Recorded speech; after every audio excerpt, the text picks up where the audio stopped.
Hola, hola, bienvenidos al Facebook Live de hoy, 22 de noviembre. El tema con el cual convocamos este Facebook Live está vinculado a una encuesta realizada por la empresa Sid Gallup relacionada con el exceso de trámites en Costa Rica y la posición de la mayoría de los costarricenses encuestados, señalando que están de acuerdo con el pago de sobornos, entre comillas, para que las personas puedan lograr los permisos, autorizaciones correspondientes para ya sea construir su casa, hacer modificaciones o conseguir autorizaciones para ejercer alguna actividad económica.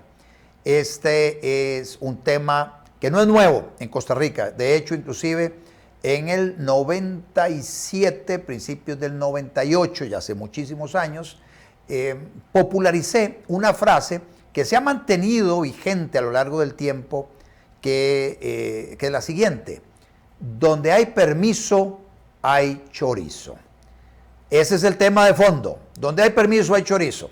Así que no se pierdan esta parte final del programa. Pero mientras llegamos allá, vamos a la acostumbrada sección de todo un poco.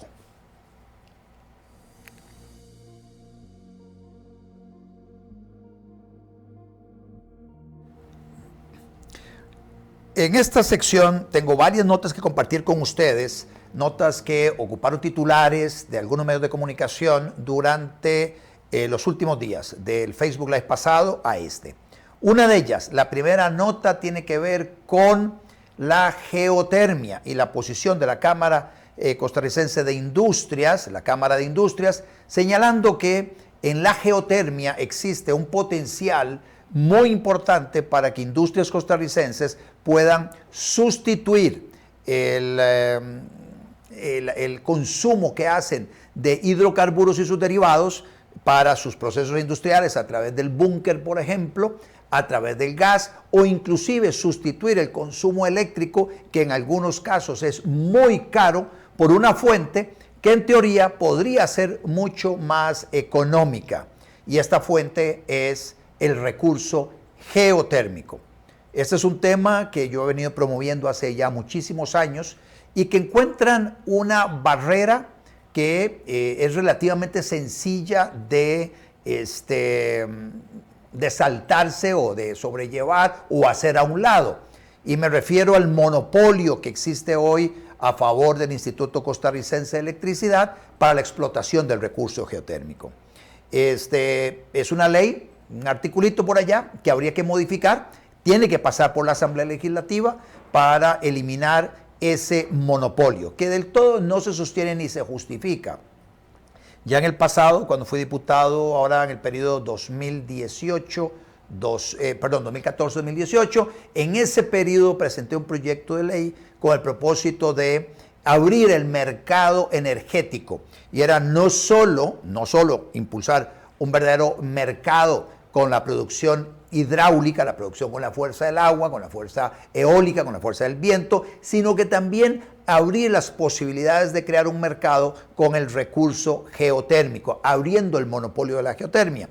Hoy hay un proyecto de geotermia que genera electricidad para el Estado costarricense, para todos nosotros, que lo desarrolló el ICE en la zona de Miravalles, y hay otros proyectos que la Asamblea Legislativa aprobó unos préstamos multimillonarios para que el ICE pudiera desarrollarlos en la zona del volcán Rincón, en la cercanía del volcán Rincón de la Vieja. Está prohibido hacer explotación de recursos naturales, incluido la geotermia, dentro de parques nacionales, pero fuera del parque nacional podría perfectamente explotarse ese recurso. Sin embargo, los proyectos que el ICE ha acometido en materia de geotermia son proyectos de alta entalpía, son proyectos de muchísima profundidad, varios kilómetros de profundidad en el subsuelo. Sin embargo, hay mucho recurso geotérmico que podría explotarse en Costa Rica de mediana y baja entalpía. para explotar el calor del subsuelo e incorporar ese calor para generar electricidad y generar energía que permita sustituir procesos, como les decía anteriormente, sustituir búnker, gas natural o electricidad en sus procesos industriales. Así que en buena hora que la Cámara de Industrias mantiene el dedo sobre el renglón y presiona en la dirección de abrir esta fuente de energía para los industriales costarricenses. Desde esta trinchera vamos a seguir presionando, vamos a seguir insistiendo. De hecho, voy a reunirme en pocos días con algunos diputados con el propósito de presentarles aquel proyecto de ley que redactara en aquella época y hablarles sobre, inclusive desagregarlo y presentar uno solito para geotermia. Y esto debería ser también respaldado por la Cámara de Industrias, abrazado por el presidente de la República, la ministra de la Presidencia y las diferentes bancadas legislativas. Espero que el año entrante pueda convertirse en ley de la República y abrir esa fuente de energía para quienes deseen utilizarla para sus procesos productivos. La segunda nota tiene que ver con un anuncio que realmente no estamos muy acostumbrados a ver. Y el anuncio tiene que ver con Recope. Dice, Recope ahorrará más de 40,000 millones de colones en compras del año entrante. 40,000 millones es una cantidad exorbitante de dinero. Y dice Recope que ellos están en posibilidad de tener ese ahorro por el proceso de licitación al cual se abocaron, donde invitaron a 90 proveedores diferentes a ofertar por los requerimientos que tiene Costa Rica para el combustible, todos los que son los derivados de los hidrocarburos y el combustible terminado en sus diferentes tipos de productos, o sea, diésel por un lado y la gasolina super por otro y la gasolina corriente por otro lado, el combustible que se requiere para la aviación, la parte que tiene que ver con los asfaltos. Bueno, Recope hace esta planificación de las compras del año entrante, compra hacia futuro, invita a 90 proveedores, finalmente selecciona 6, estos 6 incluso luego los invita a bajar los precios en una subasta invertida para ver, una vez que precalifica, ahora insiste en ver de qué forma logra unos mejores términos de compra. Esto no es algo que Recope hubiera hecho en el pasado y por eso celebro que esta administración haya tomado esa decisión. Esto se ha complementado y ya se ha logrado esta reducción porque Recope aumentó la capacidad de almacenamiento de hidrocarburos y sus derivados. Esta, que era una inversión estratégica, no se había hecho en el pasado. Se perdió mucho dinero en la refinadora, aquella remodelación que se hizo a principios de los 90 de la refinadora que tenía Recope para aumentar la capacidad de refinación de barriles diarios de 15,000 a supuestamente 25,000 y nunca pasamos de procesar más de 18,000 barriles diarios a principios de los 90. Luego vino el tema de la refinadora conjunta con China, esa empresa conjunta con China que le denominaron Soresco, donde Recope metió 50 millones de dólares y los perdió. Esos son como 30,000 millones de colones que los perdió. Bueno, ahora nos está avisando, nos está diciendo Recope que para el año entrante va a tener un ahorro de 40,000 millones de colones, que son como esos 40, son como unos más o menos unos 60 millones de dólares el ahorro que va a haber para el año entrante. Y lo justifican diciendo, bueno, ahora tenemos mayor capacidad de almacenamiento. Bueno, si Costa Rica decidiera invertir más en tanques de almacenamiento, también en la extensión del poliducto desde Barranca hacia el norte, con tanques de almacenamiento al norte, allá cerca de Liberia, con otra ramal del poliducto hacia el sur, hacia la zona de Golfito, Osa, ahí en esa zona de Osa, Golfito, con tanques de almacenamiento por allá y con un puerto petrolero hacia el Pacífico. Esas que son decisiones estratégicas o inversiones estratégicas, eso nos permitiría todavía tener una mayor reducción en los precios que se compran, que Recope tiene, o que Recope paga por el combustible que compra. Y a pesar de este comentario que estoy haciendo felicitando a Recope, pero finalmente por empezar a hacer las cosas mejor, sigo insistiendo que lo que más conviene a los consumidores es abrir el monopolio de la importación de hidrocarburos y sus derivados, todos sus derivados, pasar el muelle petrolero del Caribe a servicio público, cambiarle su categoría a servicio público, el poliducto pasarlo a administración de un fideicomiso, pasárselo a nombre de una, el mismo MINAE podría ser, todo lo que es el poliducto, y en esas condiciones se abre el mercado para que otras empresas puedan venir a hacer inversiones en tanques de almacenamiento, las cadenas de distribución, etcétera. Incluso puede plantearse eventualmente la venta del capital accionario que tiene el Estado en Recope y con eso recuperar una gran cantidad de dineros que podrían ayudarnos muchísimo a bajar deuda pública en el país. Los impuestos a los combustibles siempre se van a seguir cobrando a quien distribuye los combustibles, así que es un impuesto sencillísimo de cobrar, así que no se vale el argumento de que ¿y qué hacemos con los impuestos a los combustibles si eso ya no es estatal? Sencillísimo de resolver. Así que seguimos insistiendo desde esta trinchera que lo que más conviene a todos los costarricenses es abrir el monopolio de la venta al por mayor de hidrocarburos y todos sus derivados. La tercera noticia tiene que ver con un temita que pareciera que va a volver a ser considerado en la Asamblea Legislativa. Este tema es el tema de las supuestas o llamadas loterías ilegales. Las loterías ilegales. Es el tercer tema que tengo planteado para el día de hoy. Este tema no es nuevo, es un tema que ha venido dando vueltas durante muchísimo tiempo en la Asamblea Legislativa. Este tema, yo fui diputado, les decía, de 2014, 2018, pero desde antes, desde que fui diputado la primera vez, del 98, 2002, ha venido siempre un tema recurrente en la Asamblea Legislativa y es tratar de ver de qué manera eliminan el juego. En aquella época era tratar de eliminar los casinos. Bueno, ya no lo lograron en su momento. Lo que se hizo en aquella época fue más o menos en el 2006, 2002-2006, a finales, en ese periodo entre el 2002 y el 2006 se aprobó la ley de casinos y apuestas electrónicas. Luego vino una ofensiva de la Junta de Protección Social para tratar de eliminar lo que es la venta de tiempos que ya se estaba dando en los diferentes rincones del país desde hace muchísimo tiempo. Presentaron un proyecto en el 2014 que pretendía meter a la cárcel a la persona que comprara tiempos. A la persona que comprara, ya no solo el que la vendiera, sino el que compraba. Ese fue el proyecto al que yo me opuse siendo diputado en 2014-2018.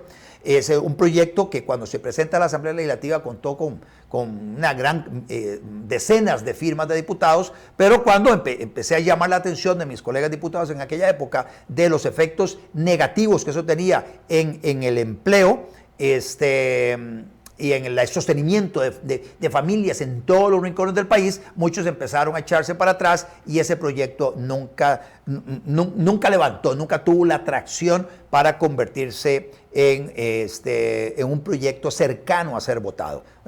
Se desechó. En el cuatrienio 2018-2022, la Junta de Protección Social insiste en un proyecto de regulación de loterías y de castigar la venta de loterías,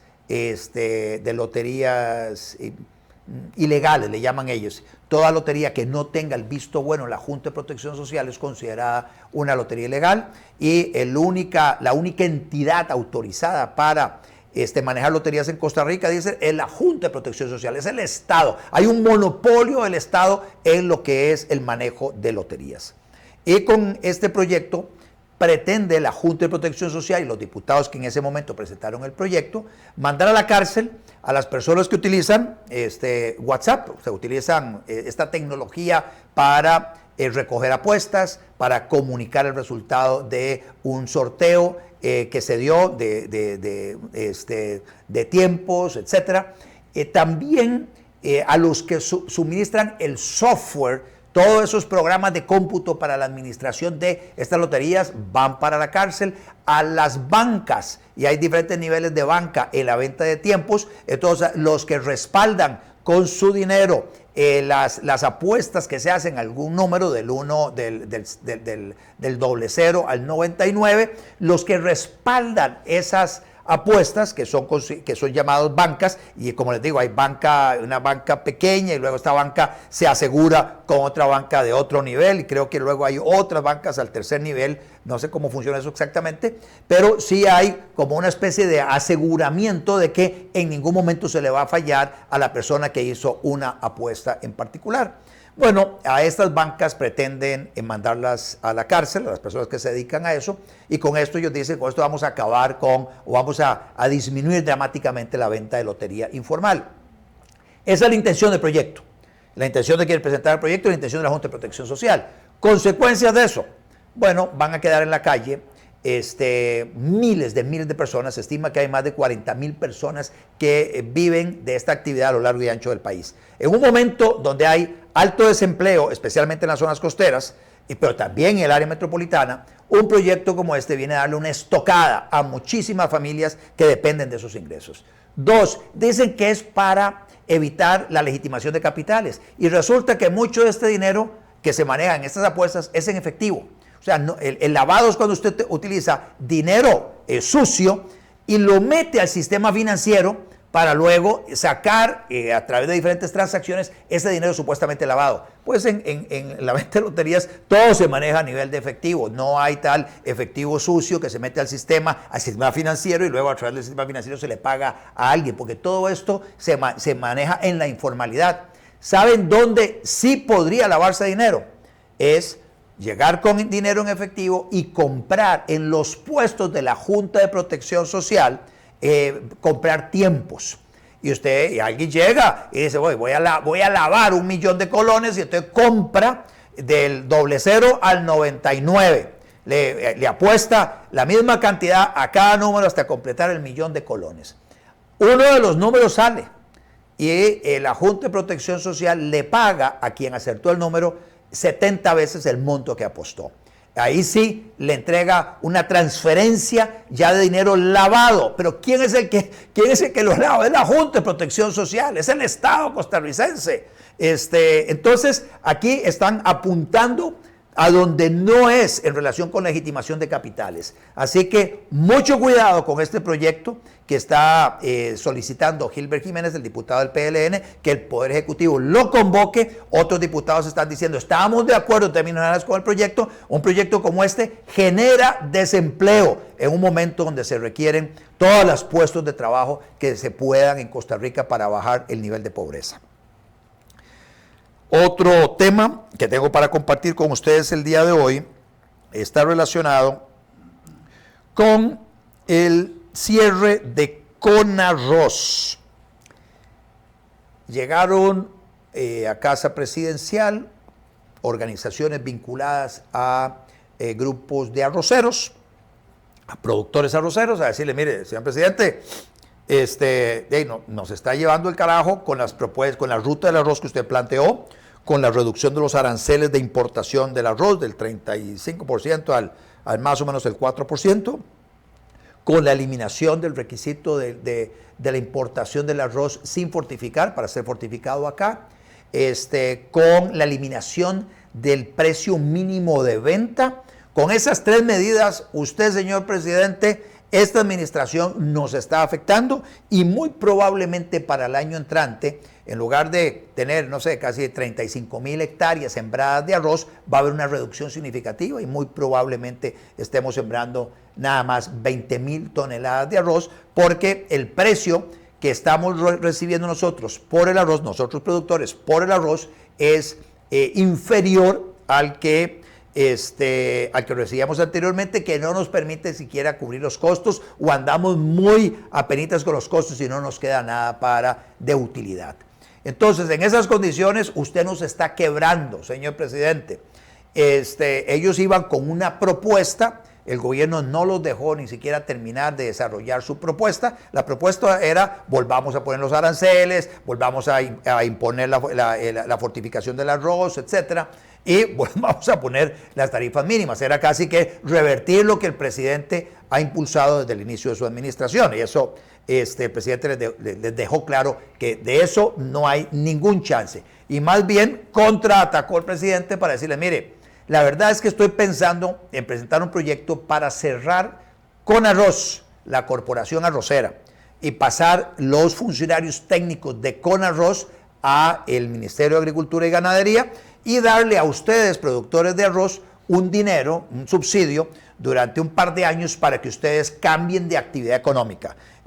Ustedes no pueden estar metidos en una actividad económica en la cual no son competitivos frente a los productores de arroz a nivel planetario. Y entonces, si es más barato importar el arroz a Costa Rica, eso es lo que deberíamos hacer para favorecer a 5 millones de consumidores, donde hay 1 millón y un resto, 1.300.000 de consumidores pobres. Ese es, en términos generales, el argumento presidencial que yo en términos generales avalo.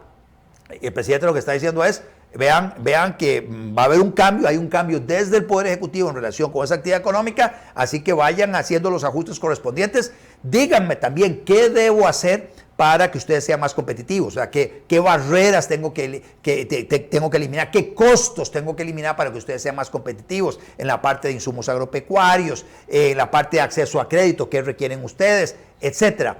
Pero sepan que las actividades económicas que no son competitivas no van a subsistir en una economía abierta, que es a la que le está apostando el país. Así que ahí hay un temita que está generando una fricción, y esto se suma que hay organizaciones de campesinos que ya también le mandaron un mensaje clarísimo al presidente diciendo: presidente, usted va de lleno y le está metiendo el pie en el acelerador a la Alianza para el Pacífico, a formar parte de ese bloque donde está México, donde está Colombia, donde está Perú, donde está Chile, donde está Ecuador, y usted quiere que Costa Rica forme parte de ese mercado de 250 millones de habitantes, y bueno, eso nos va a afectar muchísimo a nosotros, productores agrícolas. Entonces le pedimos que usted en las negociaciones excluya a productos que se producen aquí en Costa Rica, productos agropecuarios que se producen en el país. El presidente dice: no voy a impulsar exclusiones en la incorporación de Costa Rica a la Alianza para el Pacífico. Entonces ya se escuchan tambores de guerra en el sector agropecuario, en una confrontación con gobierno, y algunos diputados que están haciendo eco de la preocupación de estos sectores agropecuarios que se sienten afectados por estas decisiones del Poder Ejecutivo. Acá lo que hay que trabajar a paso redoblado es en mejorar el entorno de producción de estos sectores agropecuarios, ver de qué forma se les mete el hombro para que sean más competitivos. No es mediante el subsidio, permanente como estas personas se puedan mantener a flote. Usted puede darles un subsidio temporal mientras van cambiando de actividad económica, que es lo que planteó el presidente. Tiene que ser, pero muy acotado, nada más una vez, de acaso 2 veces, y ya está, para que se salgan de la actividad económica, o darles ese acompañamiento para que califiquen para ser sujetos de crédito, para que tengan unas exoneraciones de impuestos, para que los insumos agropecuarios no sean tan caros. Entonces dígame qué tenemos que hacer para que haya más oferta de insumos agropecuarios para bajar el precio de estos para ellos. Obviamente tendrá que ver con una política general en el tema de la electricidad, para que las cámaras de frío funcionen con electricidad más barata, etcétera. Bueno, hay mucho que hacer en esa materia, y lamentablemente en esa agenda siempre hemos estado muy mal. Otra noticia para el día de hoy tiene que ver con Un tema que no me voy a cansar de repetir una y otra vez y tiene que ver con las listas de espera en la Caja Costarricense de Seguro Social, con el sistema de salud en términos generales. La nota reciente de estos días es una nota del Observador que señala que hay deficiencias, que las deficiencias en los EVAIS colapsan los servicios de emergencia y aumentan las listas de espera. Como ustedes saben, los EVAIS son estos equipos básicos, digamos, que es tal vez el primer contacto del asegurado con el sistema de salud. Entonces, el país entero cuenta con más o menos unos 1.100 EVAIS, creo que son 1.089, aproximadamente 1.100 EVAIS para atender. Usted agarra la población y la divide entre 1.100 y le da más o menos unas 5.000 personas por EVAIS. Ese es como el área de influencia de cada EVAIS. Los EVAIS trabajan unos asistentes técnicos, los ATAPs, que en teoría van casa a casa de esas personas, esas 5.000 personas, que pueden ser más o menos unas 1.000 familias, van a visitarlos para saber el estado de salud de todas las personas que requieren servicios de salud en el país. Y las personas, cuando tienen algún quebranto de salud, la idea es que vayan a ese centro cercano de sus casas para recibir la atención primaria. ¿Qué es lo que nos encontramos con los EVAIS? Los EVAIS, la gente tiene que madrugar para sacar cita, pasa varias horas haciendo fila y muchas veces cuando ya les llega el turno ya están asignadas las citas y se quedan sin campo, sin la posibilidad de que sean atendidas. Entonces, las filas empiezan en el EVAIS, o sea, la mala atención empieza en el EVAIS. Por otro lado, los servicios de la mayoría de los EVAIS son muy limitados. No tienen las herramientas que se requieren para brindar una solución a temas, a quebrantos de salud que sean un poquito más complicaditos. Entonces, eso hace que, sí, se llegó a la cita en el EVAIS, pero no le respondieron. Entonces, esa es una segunda razón por la cual las personas terminan, de ahí van a buscar las clínicas que están a un nivel más alto y eventualmente los hospitales, saturando lo que son servicios de emergencias, saturando los requerimientos de consulta externa en clínicas y hospitales, consultas con especialistas. Y ahí entonces las filas empiezan a aumentar dramáticamente. Los EVAIS, hay un 10% de los EVAIS que funcionan privadamente y ahí los niveles de satisfacción son muy superiores. Una pregunta obligada que debería hacerse uno es, si el 10% de los EVAIS en manos privadas están brindando mayores niveles de servicios, mejores niveles de servicios, y los niveles de satisfacción de los usuarios son muy superiores al 90% de los EVAIS administrados por la Caja, ¿qué es lo que deberíamos hacer? ¿Qué es lo que deberíamos hacer? ¿Cuál es la respuesta obvia? La respuesta obvia es extender esa atención privada de los EVAIS al resto de los EVAIS. Entonces usted tiene ya a diferentes oferentes que compiten por brindar los servicios de estos EVAIS y entonces dar las mejores condiciones a la Caja en cuanto al recurso económico, pero al mismo tiempo darle satisfacción a las necesidades que tienen los usuarios de los servicios de salud. Ese es como el primer paso y fundamental. ¿A quién le corresponde hacer esto? A la Junta Directiva de la Caja Costarricense del Seguro Social. Yo quisiera que los diputados, como representantes populares, estén golpeándole la mesa a la Junta Directiva de la Caja para que la Caja ya termine de tercerizar el resto de los EVAIS, para que se gestionen privadamente y tengamos un mayor nivel de satisfacción.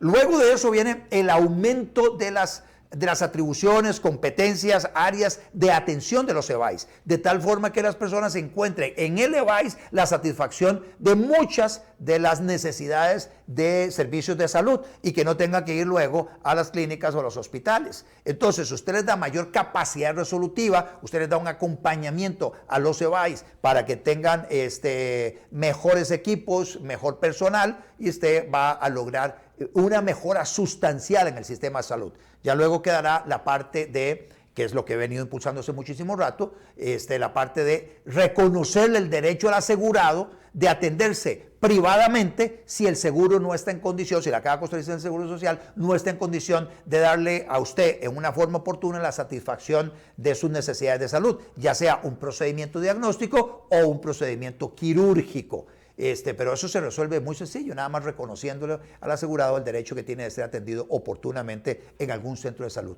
Si la caja no puede atenderlo, vaya privadamente y que el seguro pague. La última nota que tengo antes de entrar al tema de fondo está relacionada con la ampliación de la carretera entre Limonal y Cañas. Hemos hablado en otros Facebook Live, pero también en el programa A Doble Nudo que tengo con mi colega Daniel Suchar, de la calle o esta carretera entre Cañas y Liberia, una carretera de 4 carriles con una gran cantidad de pasos a desnivel, hecha en concreto, iluminada, con barreras, con una barrera que separa los 2 carriles que van en una dirección con los carriles que vienen en la otra dirección. Pues una carretera que tiene niveles de seguridad muy altos, siendo esa una de las mejores carreteras del país, sin lugar a dudas. Bueno, hace ya varios años se licitó el ampliar en 20 kilómetros esa carretera, incorporándole el segmento que va desde Limonal hasta Cañas, que son como 20 kilómetros. Bueno, esa carretera, ese segmento se va a inaugurar prontamente a final de este año, principios del año entrante, con un atraso de más de 2 años. Con un atraso de más de 2 años. Y luego nos encontramos con que hay otra carretera, que es la Ruta 32, que ya en el Facebook Live pasado lo mencioné, en A Doble Nudo lo hemos mencionado, luego hice una entrevista de sentidos opuestos con Federico Villalobos sobre el tema de el estado de la infraestructura del país y cómo podemos hacer para mejorar dramáticamente la infraestructura vial del país especialmente. Bueno, esa carretera, la Ruta 32, la que va desde el cruce de Puerto Viejo, Sarapiquí, hasta Limón, que son 107 kilómetros, que se viene construyendo al Paso La Tortuga hace ya muchos años, y donde todas las auditorías que se hacen de esa carretera señalan un atraso de varios años. Y ahora lo peor, que eso lo mencioné en el Facebook Live pasado, esa obra no solo está desfinanciada, se requieren casi 350 millones de dólares adicionales, sino que está mal diseñada. Es una carretera que se arrancó su construcción sin que tuviera los diseños adecuados. Eso es lo que nos sale a decir en estos momentos el Consejo Nacional de Vialidad.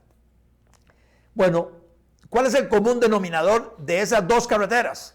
Una con un atraso de casi 28 meses, la otra con unos atrasos todavía mucho más largos, desfinanciada y mal construida. Metámosle la carretera San Carlos también, que de la que se viene hablando hace décadas y que nos encontramos con que los diseños siempre están mal planteados, y entonces iba ahora por un humedal y entonces hay unas fallas geológicas y el proyecto está ahí básicamente tirado.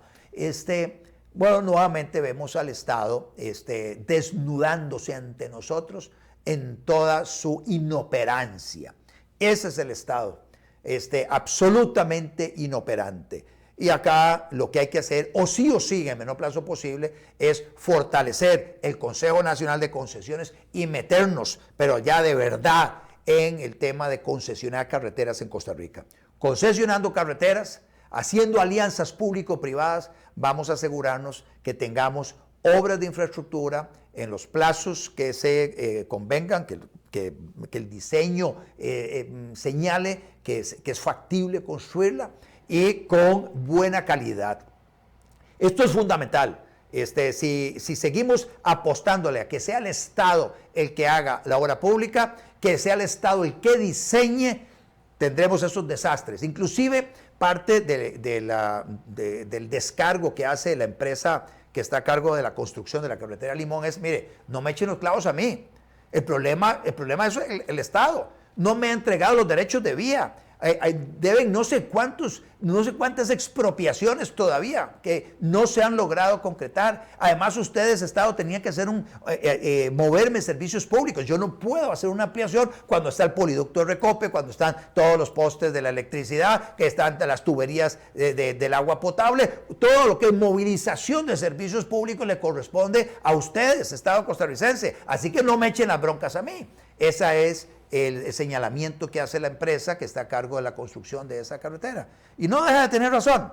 Y eso es parte de todas la historia de las últimas décadas del Estado costarricense involucrado en obras de infraestructura. Así que dejemos de idealizar al Estado o a las entidades del Estado construyendo obra pública y metámonos decididamente a contratar a través de alianzas público-privadas el diseño,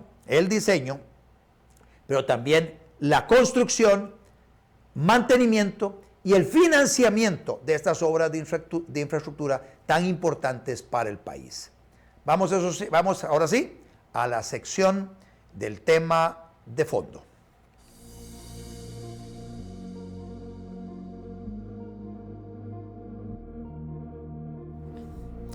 En el año 1997 acuñé una frase que sigue siendo muy actual.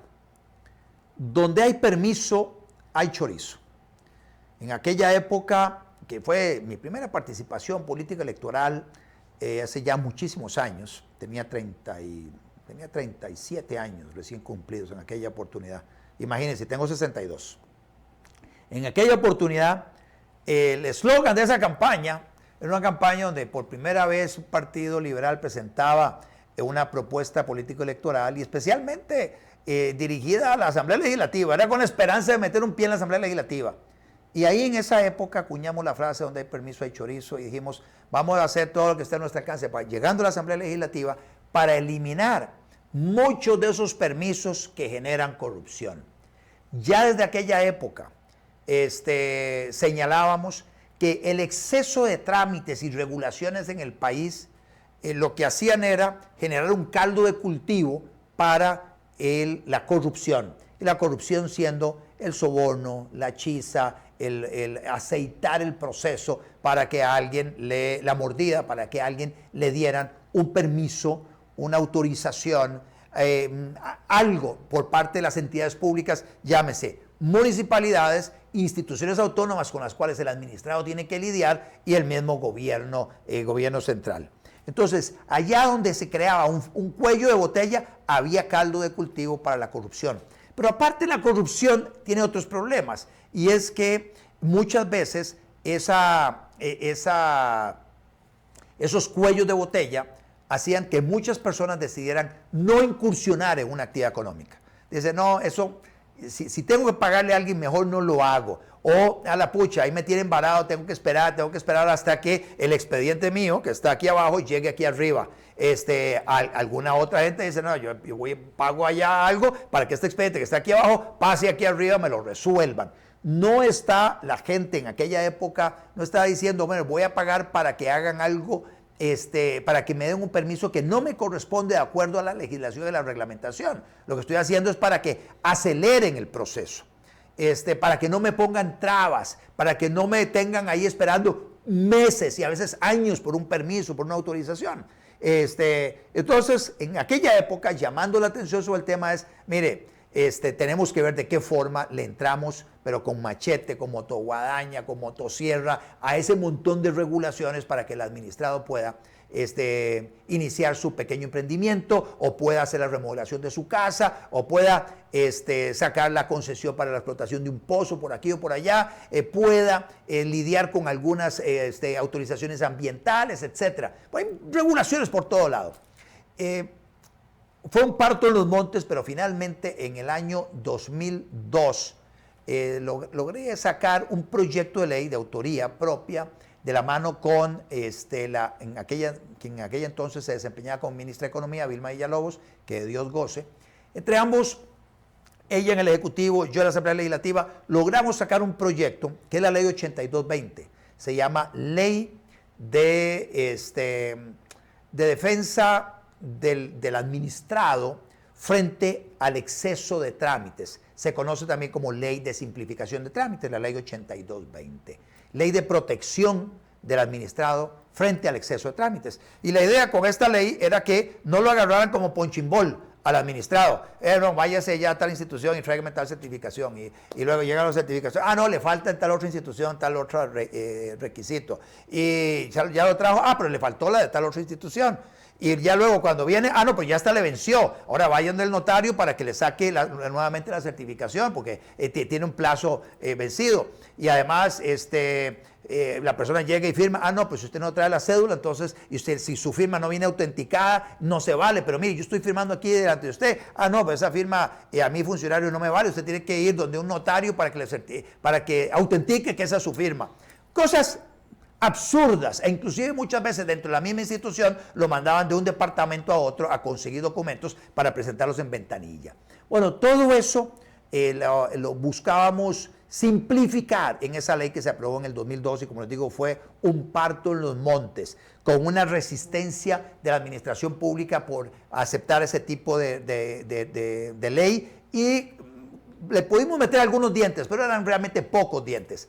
Unos años después, la bancada del Partido Liberal de aquel entonces también impulsó meterle más dientes y eso se dio en el periodo 2006-2010. Se hizo una reforma importante para meterle más dientes a la ley 8220. Y ahora en el cuatrienio pasado, con el liderazgo de la diputada Silvia Hernández, se logra también meterle todavía más dientes a la ley 8220. Así que tenemos una ley muy fuerte de simplificación de trámites con dientes para poderlas aplicar, pero aún así se siguen dando estos casos de corrupción en la administración pública ligados a permisos y autorizaciones.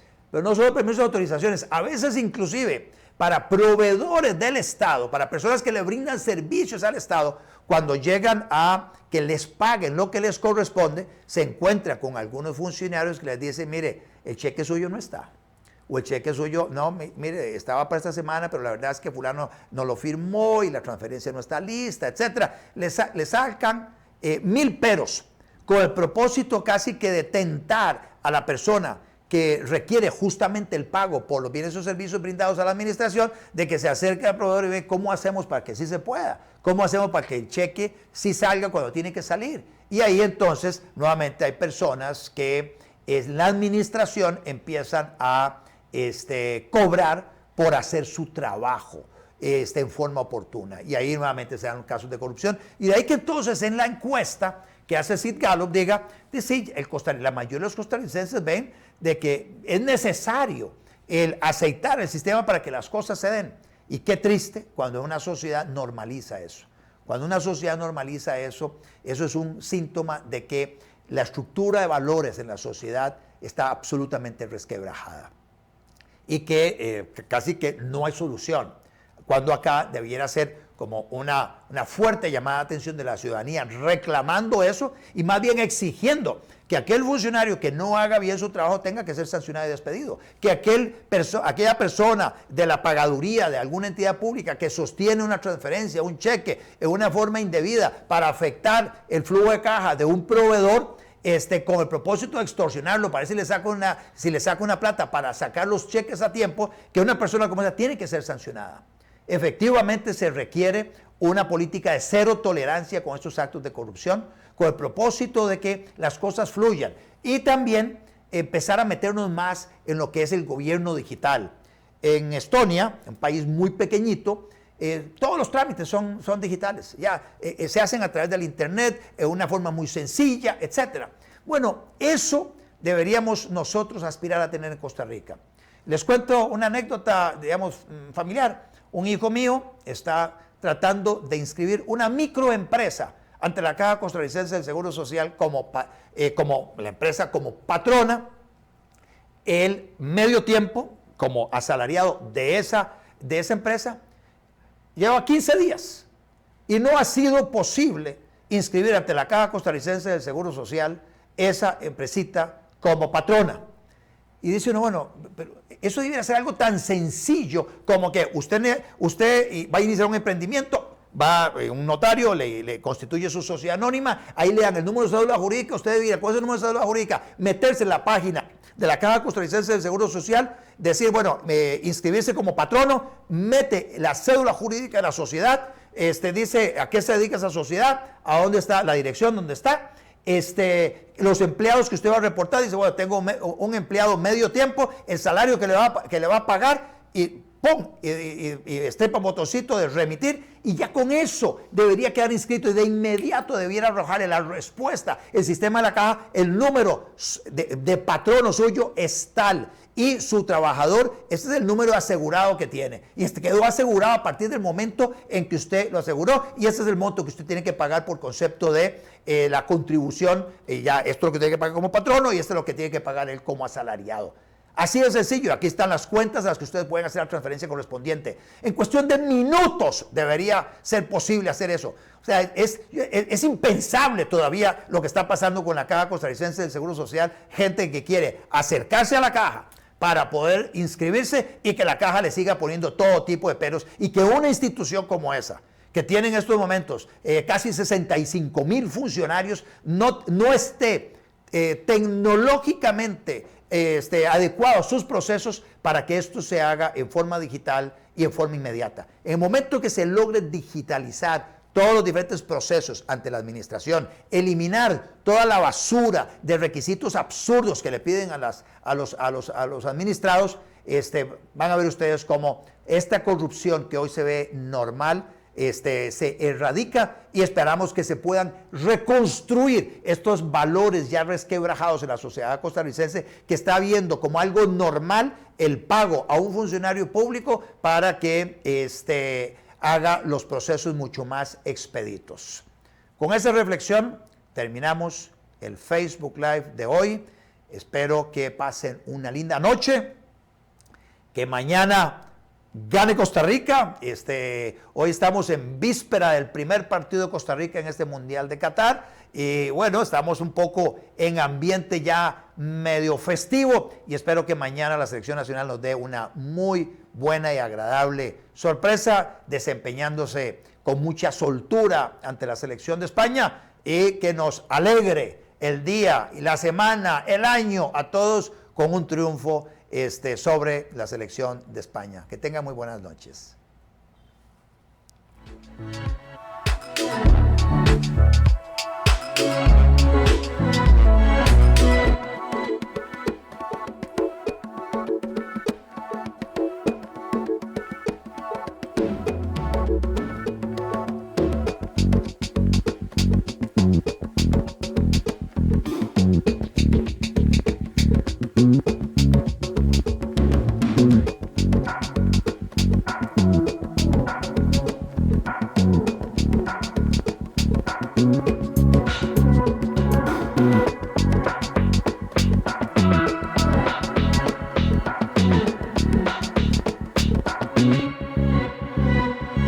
Mm.